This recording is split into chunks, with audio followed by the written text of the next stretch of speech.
तानि सर्वाणि संयम्य युक्त आसीत मत्परः वशे हि यस्येन्द्रियाणि तस्य प्रज्ञा प्रतिष्ठिता।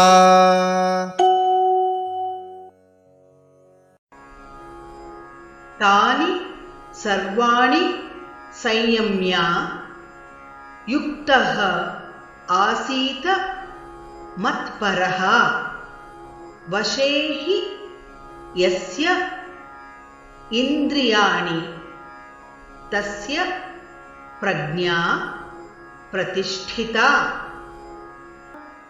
तानि सर्वाणि संयम्य युक्त आसीत मत्परः वशे हि यस्येन्द्रियाणि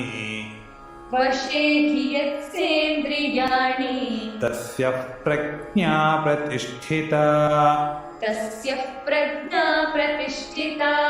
तानि सर्वाणि संयम्य युक्त आसीत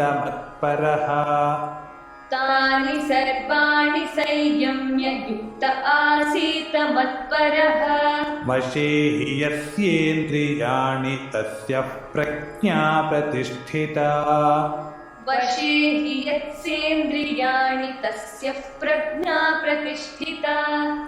तानि सर्वाणि संयम्य युक्त आसीत मत्परः वशे हि यस्येन्द्रियाणि तस्य प्रज्ञा प्रतिष्ठिता। तानि सर्वाणि संयम्य युक्त आसीत मत्परः वशे हि यस्येन्द्रियाणि तस्य प्रज्ञा प्रतिष्ठिता।